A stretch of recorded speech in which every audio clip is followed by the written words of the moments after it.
저는요, 아들이 없는 사람입니다. 이 나이에 이런 말하면 사람들이 한 번 더 묻습니다. 아드님 돌아가셨어요? 아니면 연락이 끊기셨어요? 저는 그냥 웃습니다. 아니요, 잘 살고 있을 거예요.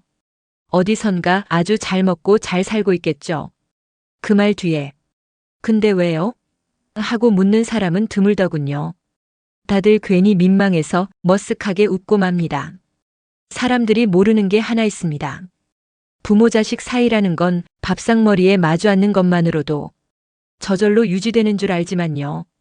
사실은 그 밥상이 부서지고 나면 아무것도 남지 않더라고요. 제가요, 언젠가부터 밥을 혼자 먹습니다. 근데 그게 의외로 홀가분하더군요. 아마 다들 궁금하실 거예요. 어쩌다 제가 내 자식 있는 사람 소리도 못 듣게 됐는지 오늘 그 얘기 좀 하려고 합니다. 아마 들으시면 속이 좀 시원하실 수도 있고 혹은 저를 못났다 욕하실 수도 있겠죠. 그래도 괜찮습니다. 살아보니 알겠더라고요. 남이 뭐라 해도 결국 내 삶은 내가 건져야 하더라고요. 안녕하세요. 40 이후 사람 공부입니다. 오늘도 찾아와 주셔서 감사합니다. 구독과 좋아요 눌러주시면 이런 이야기를 더 많은 분들과 나눌 수 있습니다. 저는요, 젊을 때부터 시장통에서 살았습니다. 20살까지 넘겨 시집을 왔는데 그때부터 새벽 4시면 일어나 종점에 내려오는 채소 트럭을 기다렸죠. 배추, 무, 파, 마늘. 그걸 남편이랑 둘이 지게에 쌓아 올려 골목골목 돌며 내렸습니다. 한겨울엔 손가락이 얼어 감각이 없어질 때까지 봉지를 들고 다녔고 여름엔 등줄기에서 땀이 흘러 허리춤까지 축축했지요. 사람들은 그런 저를 보고 찬숙이 너는 참 억척스럽다 하고들 했습니다. 맞습니다. 저 억척스러웠어요. 안 그러면 안 됐으니까요. 우리 남편도 말은 적어도 몸은 참 부지런했어요. 종일 쌀포대며 밀가루 포대며 어깨에 짊어지고 날랐죠. 같이 밤늦게 방에 들어와 바닥에 털썩 주저앉으면 바지 주머니에서 꼬깃꼬깃한 1,000원짜리 몇 장이랑 동전들이 쏟아졌습니다. 그걸 하나하나 펴서 손톱으로 꾹꾹 펴가며 남편이랑 마주보고 웃었습니다. 우리가 이만큼 벌었네. 조금만 더 모으면 우리도 번듯한 가게 하나 가질 수 있겠지? 그렇게 몇 년을 모았더니 한켠엔 두툼한 종이봉투가 쌓이더군요. 은행 통장에 넣기 전에 꼭 한 번은 그 돈을 만져봤습니다. 손끝에서 느껴지는 그 지폐 감촉이 내 뼈 빠진 고생의 증거 같아서요. 그러던 어느 날이었습니다. 동네 지인 통에 나왔다는 말 듣고 덜컥 계약한 그 땅, 허름한 창고 몇 개만 덩그러니 있던 그 땅에 우리 부부가 처음 발을 디디던 날 남편은 묵묵히 담배를 피우더니 이러더군요.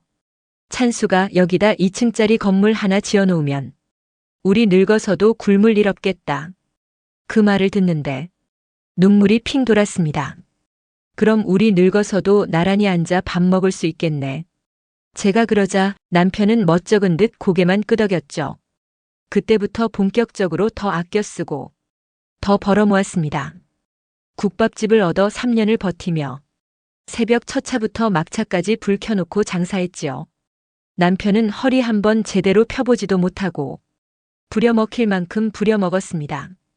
그리고 마침내 그날이 왔습니다. 우리 이름으로 된 깨끗한 아이보리색 2층짜리 건물이 하늘을 향해 서 있는 걸 바라봤을 때 저는 그 자리에서 그냥 엉엉 울어버렸습니다. 이제 됐다. 이 집이 우리 노후를 지켜줄 거야.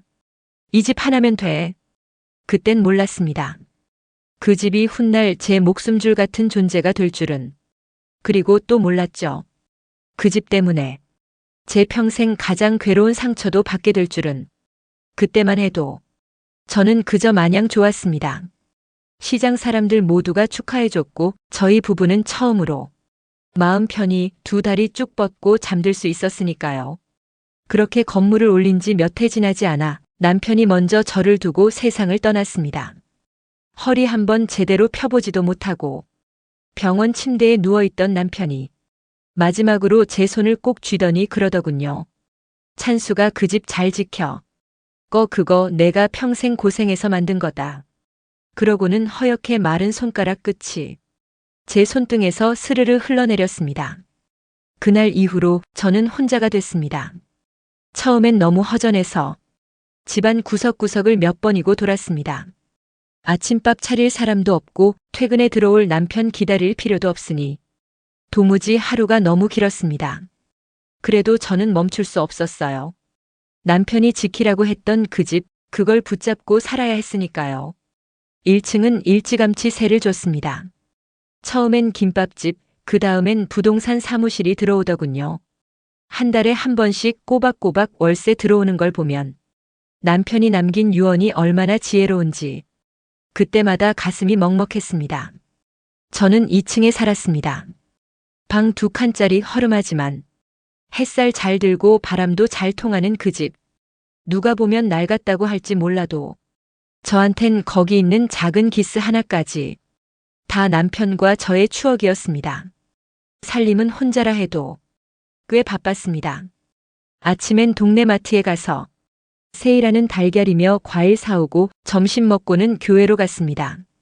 교회 언니들이랑 모여서 성경책도 보고 같이 라면도 끓여 먹고요. 며칠에 한 번은 경로당에 갔습니다. 거기 가면 또래들이 있으니 그저 앉아 얘기만 나눠도 마음이 덜 적적했습니다. 찬숙 씨 표정이 좋아졌네. 이젠 혼자 사는 것도 익숙해졌나 봐. 그런 말을 들으면 억지로라도 웃어 보였습니다. 사실 밤에 불 끄고 누우면 여전히 남편 생각이 나서 이불 끝을 꼭 잡곤 했거든요. 그렇게 살다 보니 세월이 훌쩍 가더군요.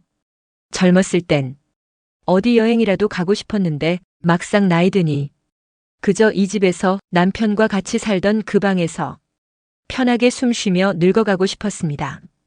이 집만 있으면 무서울 것도 서러운 것도 없었습니다. 그땐 몰랐습니다. 그렇게 조용하던 제 노년이 곧 다시 흔들릴 줄은요. 그때는 정말 꿈에도 몰랐습니다. 그러던 어느 날이었습니다. 점심 먹고 잠시 낮잠을 자고 있는데 현관문 열리는 소리가 났습니다. 깜짝 놀라 일어나 보니 아들이 며느리와 함께 들어오더군요. 어머니, 며느리가 제 손을 덥석 잡았습니다. 손끝에 잡히는 그 살결이 괜스레 낯설게 느껴졌습니다. 뒤이어 들어오던 아들이 머리를 극적이며 쭈뼛쭈뼛 서 있더니 갑자기 이렇게 꺼내는 겁니다. 어머니, 사실 저희가 집을 좀 빼야 할 것 같아요. 아니, 갑자기 무슨 소리냐? 월세가 너무 비싸서요. 여기 2층 방 하나 좀 같이 쓰면 안 될까요? 그 말을 듣는데 속이 철렁 내려앉았습니다. 사실 저는 혼자 사는 게 익숙해졌거든요. 남편 떠난 뒤로 이 집이 조용해서 좋았습니다. 누구 눈치도 보지 않고 아침엔 마음대로 늦잠도 자고 밤엔 불도 늦게 꺼가며 책도 보고 TV도 보고 그랬으니까요. 근데 눈앞에 있는 건 내 아들이었습니다. 어릴 때 코 흘리며 저를 졸졸 따라다니던 그 아이. 며느리는 곁에서 해사하게 웃었습니다. 시어머니랑 같이 살면 살림도 줄고 좋죠. 저도 장 봐서 들어오면 어머니랑 같이 밥도 먹고요. 어머니 심심하실까봐 저 진짜 걱정 많이 했어요.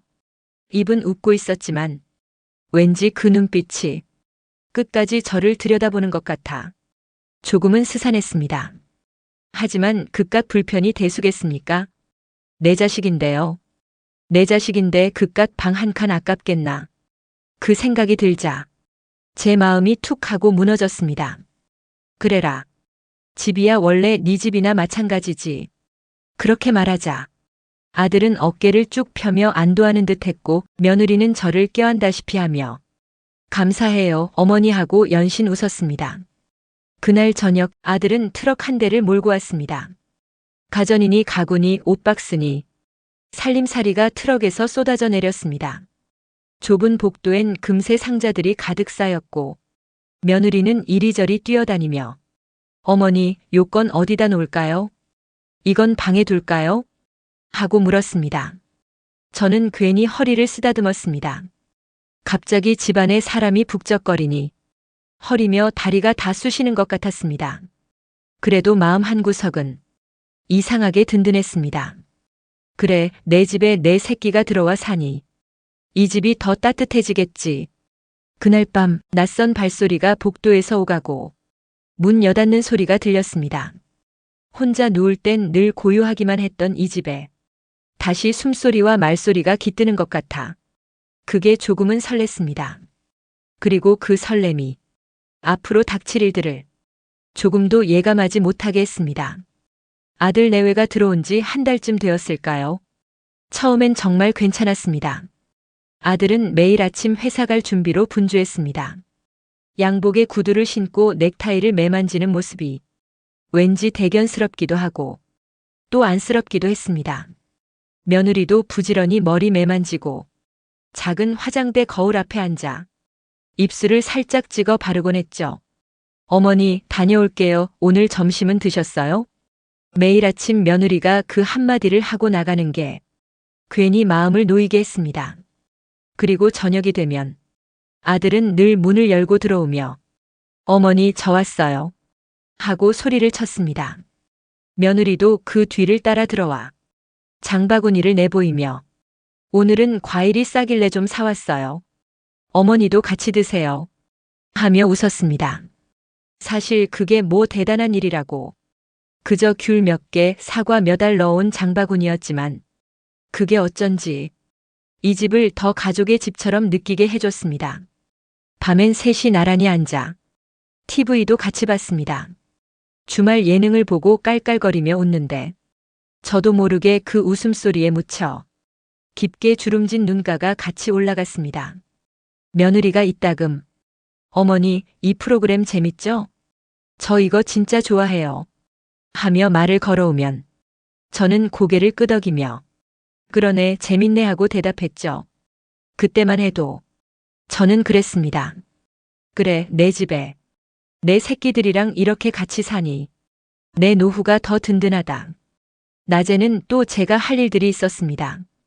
동네 마트에 가서 살거리도 사고 교회에 가서 아는 이들과 인사도 하고 가끔은 경로당에 가서 고스톱도 쳤습니다. 경로당 친구들이 야, 너네 아들 내외 같이 산다며? 부럽다. 하면 괜히 우쭐해지기도 했습니다. 맞아, 우리 아들 착해. 며느리도 나한테 잘하고 같이 살아서 얼마나 좋은지 몰라. 그 말할 때 제 마음이 조금 뜨끈해졌습니다. 집에 돌아오면 현관에 나란히 놓인 구두 두 켤레를 보며 그래, 이게 사는 맛이지 하고 속으로 되뇌었습니다. 그렇게 초반엔 정말 아무 불만이 없었습니다. 어쩌면 남편이 먼저 가버린 허전함을 아들 내외가 조금은 채워주는 것 같기도 했습니다. 물론 가끔씩 며느리가 퇴근하고 방에만 콕 들어가 나오지 않을 때도 있었지만 저는 그러려니 했습니다.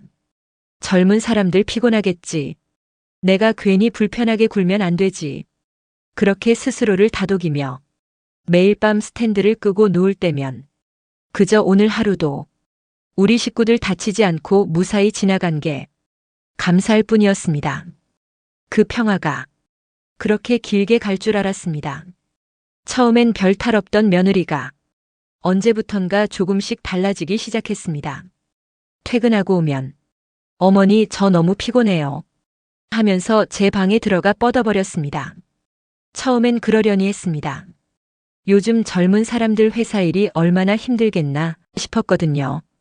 그런데 그게 하루 이틀도 아니고 일주일 내내 한 달이 지나도 비슷했습니다. 식탁에 밥을 차려놔도 저 식욕이 없어서요. 회사에서 커피를 너무 많이 마셨나 봐요. 하면서 젓가락만 몇 번 들고 방으로 들어가 버리기 일쑤였습니다. 그러다 보니 제가 해놓은 나물이며 국이며 냉장고에 그냥 쌓였습니다. 며칠 뒤엔 국에 살짝 쉰내가 올라오는데 그걸 보면서 괜히 마음이 허해졌습니다. 차라리 먹을 사람이 없으면 적게라도 할 걸. 그래도 며느리가 집안일을 거들어주기만 해도 덜 서운했을 텐데요. 빨래를 널다가 며느리 방 앞에 놓인 세탁 바구니가 보여 얘야, 이거 같이 널까? 했더니 며느리가 고개를 갸웃하며 어머님이 하시는 게 더 깔끔해요. 저는 괜히 했다가 얼룩지면 속상해서 그러는 겁니다. 그 말을 듣는 순간 가슴 한구석이 살짝 비틀렸습니다.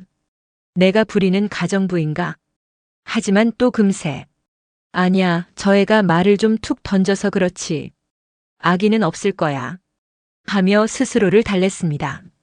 그런데 그런 일이 하나둘 늘어갔습니다. 방 청소도 어머니, 제가 하면 먼지가 더 날릴 것 같아서요. 하며 아예 손도 안 대고 주방 싱크대에 자기 컵 하나 놔둔 것도 며칠씩 그대로 뒀다가 결국 제가 닦게 됐습니다. 어느 날은 김치 냉장고를 열었다가 아주 오래된 반찬통 하나를 발견했는데 뚜껑을 여니 초록 곰팡이가 보슬보슬 올라와 있었습니다. 순간 머리가 띵했습니다. 이게 다 뭐 하는 건지, 왜 며느리는 본인 먹던 것도 이렇게 내버려 두는 건지 속에서 묘하게 뜨거운 게 치밀어 올랐습니다. 그래도 또 참고 닦았습니다. 내 집인데 내가 하지 누가 하나.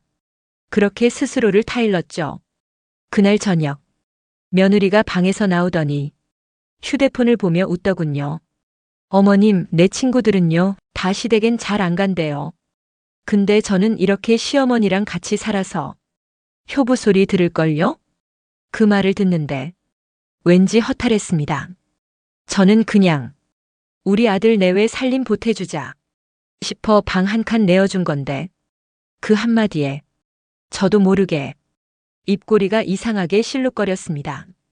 그 뒤로 며느리는 집안일에는 아예 발을 빼고 살았습니다. 심지어 휴일에 같이 밥이라도 먹자고 하면 저는 배달시켜 먹을 테니 어머님은 편하게 드세요. 이러더군요. 그 말이 나는 당신이랑 밥 먹기 싫다 처럼 들려 속이 더 쓰렸습니다. 그렇게 며느리의 태도가 달라지면서 저도 조금씩 지쳐갔습니다. 그저 제 방에 혼자 앉아 창밖을 보며 내가 왜 이러고 있나 하는 생각이 문득문득 들었습니다. 그래도 이게 끝이 아니었습니다. 이렇게 며느리의 태도가 점점 대놓고 무심해지고 집안일에서 멀어질수록 제 마음은 알 수 없는 불안에 서서히 파고들기 시작했습니다. 마치 앞으로 뭔가 더 큰일이 벌어질 것만 같은 이상한 예감이 가슴 깊은 곳에서 조용히 꿈틀거리고 있었죠. 그날 저녁 저는 평소처럼 작은 테이블에 앉아 국이며 반찬을 하나하나 옮겨놓고 있었습니다.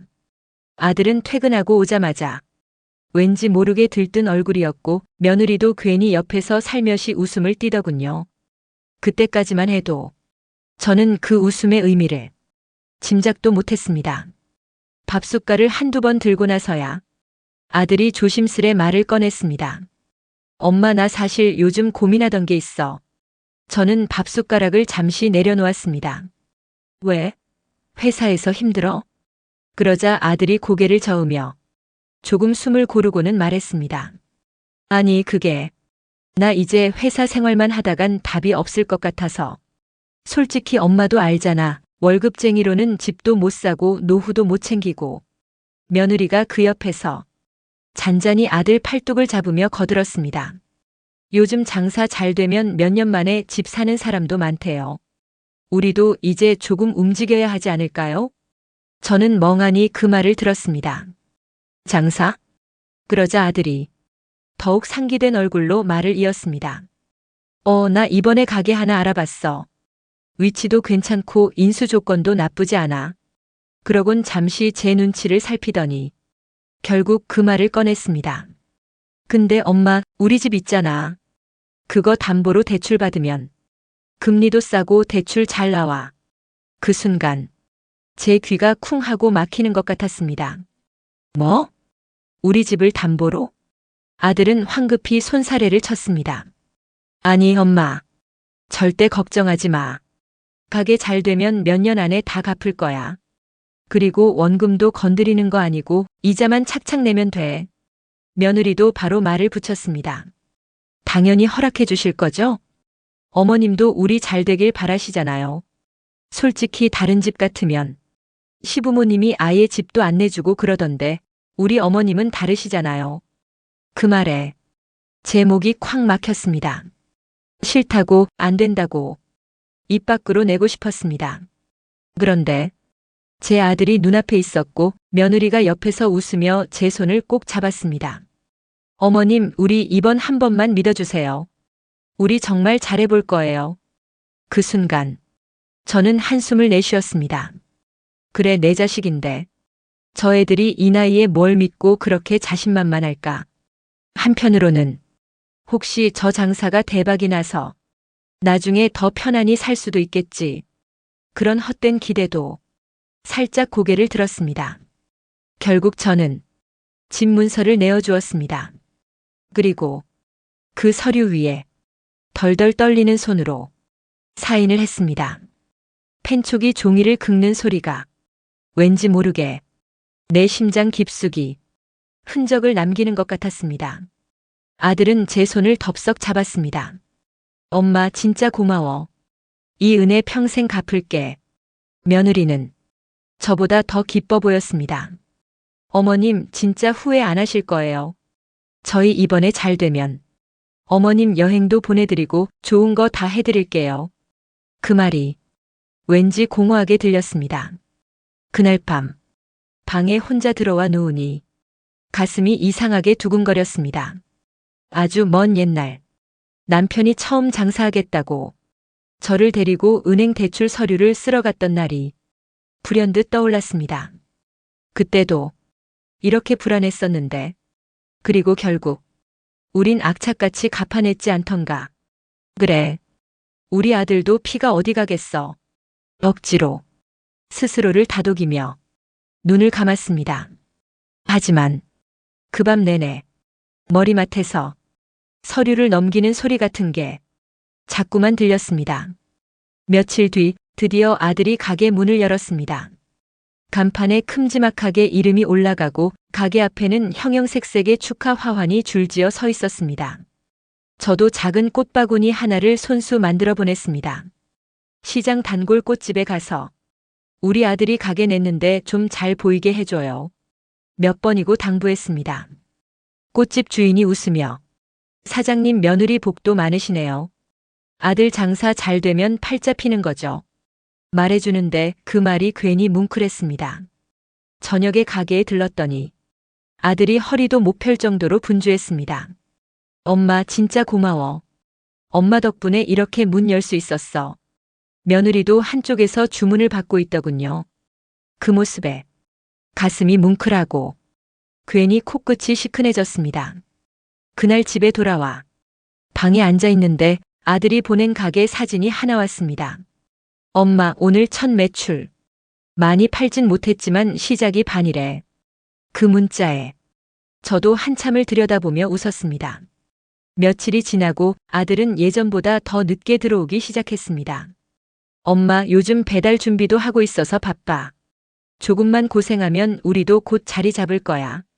며느리도 아침마다 제가 밥상을 차리면 어머님, 저희 정말 잘 해낼 거예요. 조금만 믿고 기다려주세요. 그렇게 웃었습니다. 그 웃음이 조금씩 이상했습니다. 눈가는 벌써 지쳐 있었고 입꼬리만 힘겹게 올라가 있었습니다. 한 달쯤 지났을까요? 아들은 가게에서 찍은 사진을 가끔 보내왔습니다. 엄마, 우리 가게 인테리어 예쁘지? 사진에는 깔끔한 테이블과 조명, 그 밑으로 텅 빈 의자들이 썰렁이 놓여 있었습니다. 손님이 하나도 보이지 않았습니다. 그 사진을 보고 괜히 목이 말라 물잔을 들이켰습니다. 며느리는 어느 날 저녁 식탁에 앉아 밥을 뜨며 저를 힐끗 보더니 억지 웃음을 지었습니다. 어머님, 너무 걱정 마세요. 장사라는 게 원래 초반엔 다 이런 거예요. 금방 자리 잡아요. 그 말은 분명 위로였는데 왜 그렇게 불안하게 들렸을까요? 그날 밤 저는 뒤척이다 결국 불을 켰습니다. 탁상 달력에 빨간 볼펜으로 동그라미 친 날짜들이 며느리 손에 의해 하나씩 지워진 게 생각났습니다. 어머님, 이번 달 이자 내는 날이에요. 하며 웃던 모습이 자꾸 떠올랐습니다. 혹시라도 이상한 상상이 머리를 쳤지만 곧 고개를 세차게 흔들었습니다. 우리 아들인데 설마 잘못되겠어. 저렇게까지 하는데. 그렇게 스스로를 다독이며 며칠을 더 보냈습니다. 그러던 어느 날 아들이 밤늦게 들어왔는데 그 얼굴이 말이 아니었습니다. 두 눈은 퀭하게 꺼져 있었고 입가엔 잿빛만 가득했습니다. 왜 이렇게 늦었냐? 밥이라도 데워줄까? 그러자 아들은 힘없이 손을 저었습니다. 됐어, 엄마. 오늘은 그냥 잘래. 그 뒷모습이 한없이 작아 보였습니다. 며느리는 뒤따라 들어오며 저를 보자 억지로 입꼬리를 올렸습니다. 어머님, 조금만 기다려주세요. 저희 진짜 잘해볼 거예요. 그 말이 더욱 불안하게만 들렸습니다. 그날 이후로 저는 괜히 휴대폰 벨소리에 깜짝깜짝 놀랐습니다. 혹시나 아들이 무슨 말을 하지 않을까? 혹시나 며느리가 집 얘기를 다시 꺼내지 않을까? 그저 그런 두려움만 가슴에 자꾸만 차올랐습니다. 하지만 아직은 아무도 집을 다시 입에 올리지 않았습니다. 그래서 저는 억지로라도 평정을 찾았습니다. 괜찮아. 조금만 기다리면 저 애들이 분명 잘 될 거야. 하지만 마음 한구석에 작게 돋아나던 불안이 그날 이후 서서히 아주 천천히 몸을 파먹기 시작했습니다. 결국 그 불안이 현실이 되는 데는 6개월도 걸리지 않았습니다. 장사가 안 된다는 건 이미 눈치로 알고 있었지만 그래도 버텨주겠지 했습니다. 그런데 어느 날부터인가 아들이 새벽까지도 집에 들어오지 않았습니다. 며느리 혼자 들어와 어머님 피곤해서 그래요. 아직 정리할 게 많대요. 하며 얼버무렸습니다. 그때는 그저 장사 뒷정리가 늦어지는 줄만 알았습니다. 그러던 어느 날 아들이 술에 취해 문을 벌컥 열고 들어왔습니다. 엄마 미안해. 우리 문 닫게 생겼어. 저는 숨이 턱 막혔습니다. 뭐가 뭘 닫아? 가게. 월세도 못 내고 재료 대금도 못 내고 이제 건물주가 열쇠 뺏으러온대. 그 말에 제 손에서 숟가락이 툭 떨어졌습니다. 그때 옆에서 며느리가 조용히 고개를 떨궜습니다. 어머님, 우리도 정말 열심히 해봤는데 진짜 안 됐어요. 그 조용한 목소리가 더욱 살을 에었습니다. 며칠 뒤였습니다. 우편함을 열었더니 낯선 서류 봉투가 두툼하게 꽂혀 있었습니다. 대출 연체 독촉장. 굵은 글자가 눈에 들어왔습니다. 손이 부들부들 떨렸습니다. 설마 아직 몇 달도 안 됐는데. 봉투를 들고 방에 들어와 침대에 걸터 앉아 하나하나 뜯어봤습니다. 그 안에는 빨간 도장이 찍힌 서류가 몇 장이나 들어 있었습니다. 담보 제공 부동산, 채권 회수 절차 예정. 숨이 막혀 서류를 바닥에 떨어뜨렸습니다. 그날 오후 집 초인종이 울렸습니다. 문을 열자 양복 입은 젊은 사내가 서 있었습니다. 안녕하세요. 마흔은행 여신관리팀입니다. 이 집 지금 담보 잡혀 있는 건 알고 계시죠? 저는 그 말을 듣는 순간 다리가 휘청하며 주저앉을 뻔했습니다. 아드님이 장사하신다고 대출 받으셨죠? 그 부분 연체가 계속돼서 기한 이익 상실 통보가 나갔습니다. 저는 머리가 하얘져. 무슨 말이에요? 우리 집이 어떻게 된다는 거예요? 목소리가 갈라졌습니다. 그 직원이 조심스럽게 말을 이었습니다. 지금으로서는 경매 절차 들어갈 수밖에 없습니다. 혹시라도 자진해서 매매하시면 추가 비용은 조금이라도 덜 수 있습니다. 그제야 모든 게 머리를 세차게 때렸습니다. 내가 사인해준 그 종이 그게 이 집을 통째로 잡히게 만든 거였구나. 눈앞이 핑 돌았습니다. 그날 밤 방에 들어와 남편 사진을 꺼내 놓았습니다. 여보, 당신이 조금만 더 곁에 있었으면 이런 일은 없었을 거야. 나 혼자 뭘 어떻게 해야 할지 모르겠어. 사진 속 남편은 언제나처럼 웃고 있었지만 그 웃음이 그날따라 한없이 낯설고 멀었습니다. 며칠 뒤엔 또 다른 독촉장이 왔습니다. 이번에는 기일 통지, 낙찰시기 안내 같은 낯선 말들이 가득 적혀 있었습니다. 저는 한참을 그 종이를 바라보다 숨이 막혀 결국 쓰러질 뻔했습니다. 그렇게 모든 게 한꺼번에 무너져 내리고 있었습니다. 아들은 방에서 나오지도 않았고 며느리도 예전 같은 웃음이 전혀 없었습니다.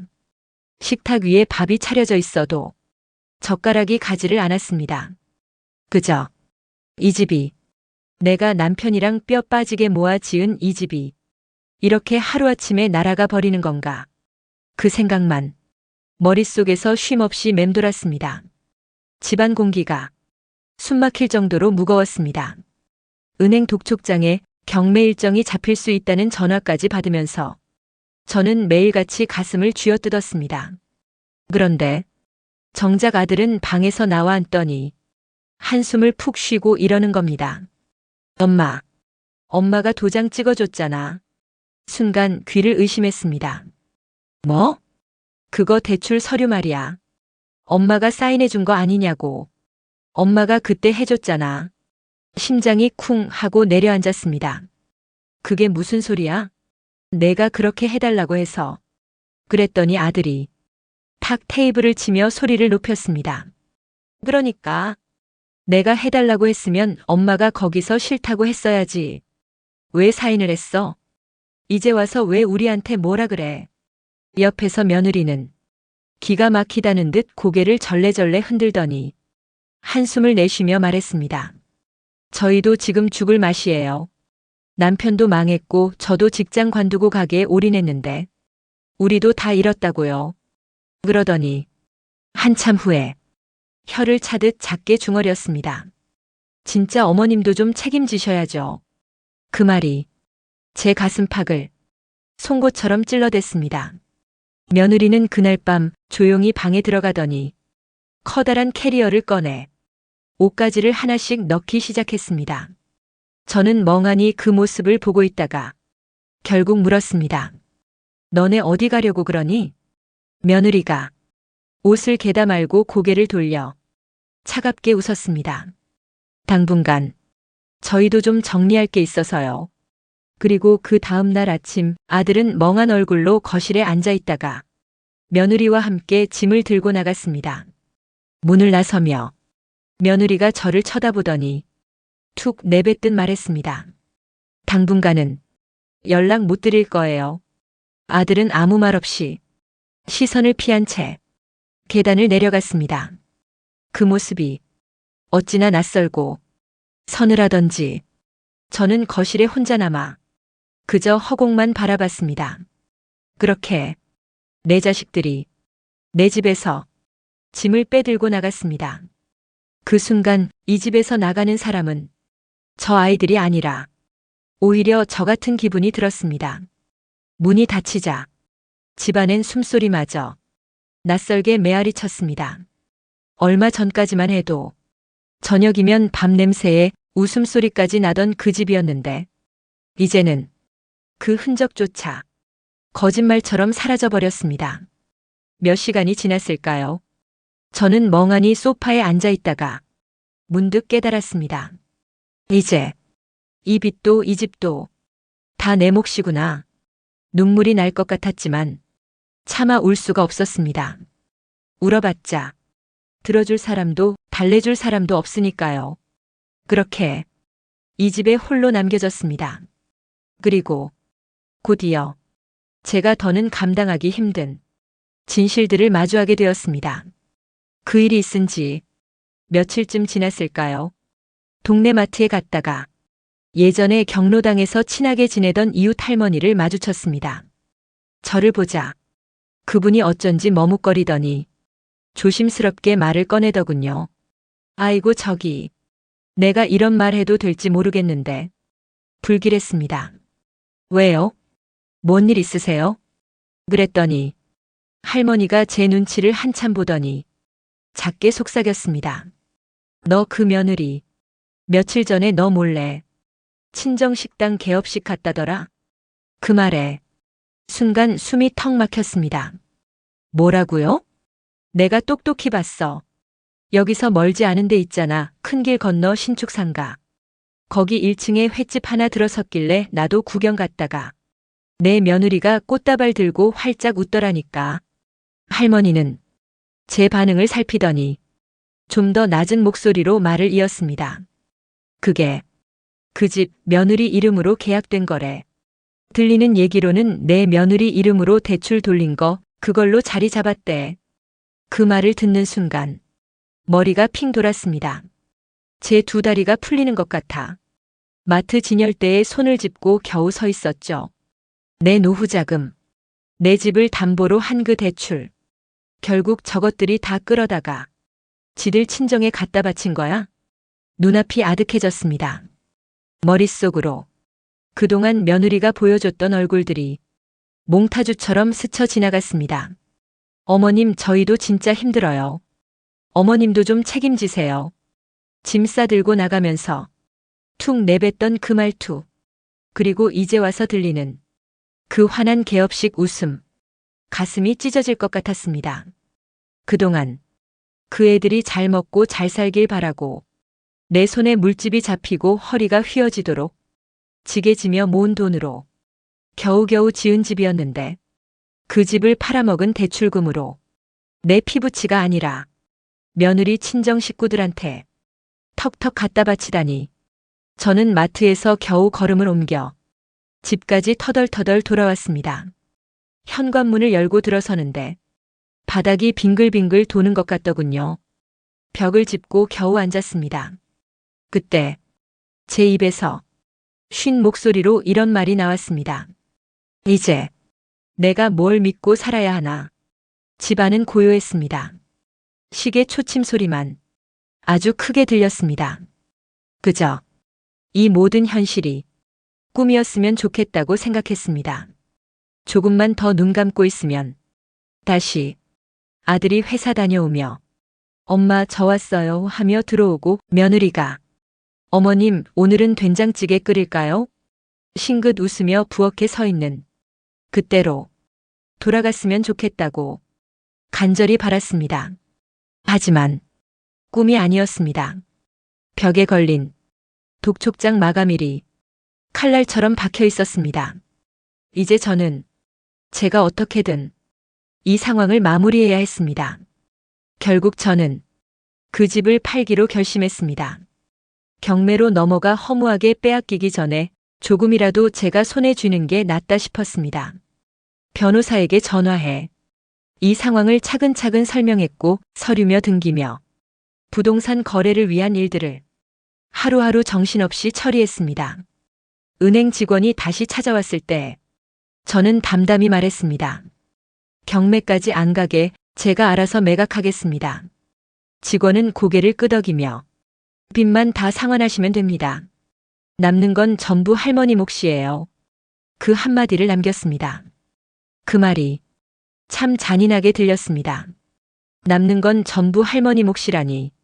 하지만 정작 그 몫이란 게 평생 피땀으로 지킨 그 집에 비하면 참 초라하기만 했습니다. 며칠 뒤 부동산 중개업자가 조심스레 전화를 걸어왔습니다. 할머니 매수자 나왔어요. 조건도 나쁘지 않습니다. 빚 다 정리되고 조금이라도 손에 남을 거예요. 전화기를 들고 한참을 가만히 있었습니다. 눈앞이 핑 도는 듯 했지만 결국 작게 대답했습니다. 예, 계약하죠. 집을 사겠다는 사람들이 서류를 들고 다녀갔습니다. 며느리나 아들은 소식도 없었습니다. 아니, 아들이 한 번 전화를 하긴 했습니다. 엄마, 그냥 조금 더 버텨보면 안 돼? 팔지 말고 혹시 모르잖아. 그 목소리에 순간 흔들릴 뻔했지만 저는 마음을 단단히 먹었습니다. 더 이상은 안 된다. 이건 내가 평생 모은 집이다. 너도 며느리도 책임질 수 없잖니. 그러니 이제는 내가 정리한다. 아들은 작게 한숨을 쉬더니 전화기를 끊었습니다. 그리고 마침내 집을 완전히 비워주는 날이 다가왔습니다. 이삿짐 센터에서 큰 트럭이 와서 제 평생이 담긴 짐들을 하나하나 실어갔습니다. 거실 벽장 속에 남편 제삿날 쓰려고 꺼내놨던 작은 상도 아들 어릴 적 유치원 가방도 모두 낡은 상자에 담겨 덜컹덜컹 트럭 위에 올라갔습니다. 마지막으로 집안을 한 바퀴 돌았습니다. 주방 싱크대 모서리엔 제가 자주 팔을 기대 서 있던 흔적이 남았는지 조금 반질반질하더군요. 안방 문턱도 수십 년간 왔다 갔다 하며 발에 채여 모서리가 달아 있었습니다. 그걸 한참 바라보다 가만히 손을 얹었습니다. 그동안 고맙다. 작게 중얼이고 손바닥으로 벽을 한번 쓸었습니다. 현관문 앞에 서서 마지막으로 뒤돌아봤습니다. 텅 빈 집 안으로 햇볕이 기울어 그림자를 길게 들이우고 있었습니다. 한때 아들이 뛰어놀던 집, 남편과 밤마다 웃으며 찬물 한 잔 나눠 마시던 그 부엌, 며느리가 새댁으로 들어와 조심스레 문을 열던 그 복도, 이젠 다 저 혼자만의 기억 속에 남았습니다. 트럭에 올라타 조수석에 앉아 있는데 문득 눈물이 쏟아졌습니다. 창문 너머 조그만 제 집이 점점 멀어지고 있었습니다. 그래도 경매로 빼앗기진 않았다. 이 집만은 끝까지 내가 지킨 거다. 혼잣말처럼 내뱉고 조용히 눈을 감았습니다. 그렇게 제 마지막 자존심을 붙잡은 채 평생을 바친 집에서 조용히 떠났습니다. 그렇게 저는 평생을 바쳐 지켰던 집을 떠나 작은 전셋집으로 옮겼습니다. 낯선 동네, 낯선 골목, 이사 트럭에서 내려 집 문을 여는 순간 괜스레 가슴이 서늘했습니다. 문을 열고 들어서니 방 두 칸에 조그만 거실이 전부였습니다. 가만히 서서 숨을 고르고 방 안을 둘러봤습니다. 이제 이곳이 내 집이구나. 며칠 뒤 짐이 하나둘 풀리고 바닥엔 낡은 전기장판도 깔았습니다. 벽엔 남편 사진 하나 걸어두고 그 옆엔 손주 어릴 적 사진도 작게 걸어뒀습니다. 부엌 구석엔 전에 쓰던 양은 주전자와 밥솥이 놓였습니다. 낡았지만 그걸 보니 괜히 마음이 놓였습니다. 그래, 내가 있던 곳이 어디든 집이지. 조금씩 이 동네 사람들도 만나기 시작했습니다. 경로당에 나가 바둑 두는 할아버지들 구경도 하고 할머니들이랑 같이 점심도 먹었습니다. 어르신은 어디서 오셨어요? 아이고, 나는 저 옛날 시장 건너 살다 왔지요. 별것 아닌 이야기들을 하루 종일 나누고 나면 저도 모르게 피식 웃음이 났습니다. 경로당에서 몇 번 얼굴 익힌 할머니들이 찜질방 가자며 부르더군요. 할머니, 시간 되면 우리 같이 좀 가요. 땀 빼면 몸이 훨씬 가벼워져요. 그날 따뜻한 황토방에 나란히 앉아 수건을 머리에 동그랗게 말아 쓰고 있으니 마음속 응어리가 조금씩 녹아내리는 것 같았습니다. 또 동네 마당 한켠에 작은 텃밭자리가 났다는 소식도 들었습니다. 할머니, 상추 몇 포기 심어요. 날마다 물 주면 금방 커요. 그 말에 저도 흙손을 다시 움직였습니다. 어릴 적 친정어머니가 그렇게 상추를 따다 된장에 쌈 싸주던 기억이 문득 스쳤습니다. 흙을 만지고 있으니 괜히 마음이 편안해졌습니다. 참 별거 아니네. 이것만 해도 이렇게 웃음이 나는데. 어느 날 저녁밥을 혼자 차려 먹고 조용히 차를 한 잔 마셨습니다. 창밖엔 이웃집에서 켜둔 빨간 등이 희미하게 흔들리고 있었습니다. 문득 속으로 중얼였습니다. 내 집은 아니어도 이제 내 마음은 내 거다. 이 작은 방에서 누구 눈치도 보지 않고 제대로 숨 쉴 수 있다는 게 얼마나 소중한 건지 그제야 깨달았습니다. 밤에 낡은 이불 속에 들어 누우면서 혼자 소리로 말했습니다. 이제 그 집은 없지만 내가 사는 집은 바로 내 마음속에 있는 거지. 그렇게 저는 처음으로 정말 제 마음을 제 뜻대로 다독여 주었습니다. 그날 꽤 오랜만에 아무도 없는 방에서 저 혼자 소리내 웃었습니다. 그리고 생각했죠. 이젠 나도 나를 위해 살 거야. 1년쯤 흘렀습니다. 텃밭도 제법 모양이 잡히고 경로당 할머니들이랑 찜질방도 자주 가며 한숨 돌린다 싶을 즈음이었죠. 그날도 시장 갔다 오는 길이었습니다. 손에 콩나물 한 봉지, 두부 한 모를 들고 언덕길을 올라가는데 낯익은 실루엣이 보였습니다. 가로등 불빛 아래 허리를 약간 구부린 채 두 손을 바지 주머니에 찔러 넣은 남자. 눈길이 닿는 순간 제 발걸음이 멎었습니다. 가까이 다가가 보니 아들이었습니다. 1년 전 짐 싸들고 나가던 그 뒷모습이 마지막이었는데 그때보다 훨씬 야위고 초췌한 얼굴이었습니다. 볼이 쏙 들어가 턱선이 더 날카로워 보였고 눈가엔 멍울처럼 푸른 그늘이 드리워 있었습니다. 아들은 저를 보자 서둘러 다가와 어색하게 웃었습니다. 엄마, 잘 지내셨어요? 목소리가 자꾸 떨려서 끝까지 흘러내리는 게 겨우 붙잡은 체면이었겠지요. 저는 콩나물 봉지를 손에 꼭 쥔 채 대답을 하지 않았습니다. 그때 아들이 문득 제 집 대문을 바라보더니 조심스럽게 말했습니다. 엄마, 나 잠깐만 들어가면 안 돼? 그 말이 나오자 제 가슴이 울컥 끓어오르는 걸 억지로 꾹 눌렀습니다. 한때 이 아이가 아프면 밤새 머리맡에서 물수건을 짜주던 그 시간들이 번쩍 스쳤으니까요. 하지만 곧장 그 다음 장면들이 제 머리를 때렸습니다. 엄마가 도장 찍어줬잖아. 이건 엄마가 해준 거 아냐? 저희도 힘들어요. 우리한테 왜 이러세요? 그리고 살던 방에서 짐 싸들고 툭 던지듯 말했던 마지막 한마디. 당분간 연락 못 드릴 거예요. 저는 문 손잡이를 꽉 잡았습니다. 그리고 아들 눈을 똑바로 바라보며 말했습니다. 이제 내 문은 내 사람에게만 열기로 했다. 순간 아들이 입술을 달싹였지만 아무 말도 잇지 못했습니다. 눈가가 빨개지더니 고개를 떨궜습니다. 그리고 주머니에 찔러 넣었던 손을 몇 번 움켜쥐다 조용히 돌아섰습니다.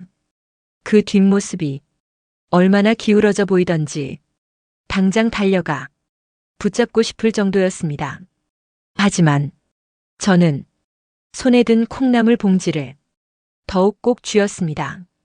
그 봉투가 부스럭 소리를 내며 손가락에 닿자 마음속에서 단단한 무언가가 꽉 하고 다시 자리 잡았습니다.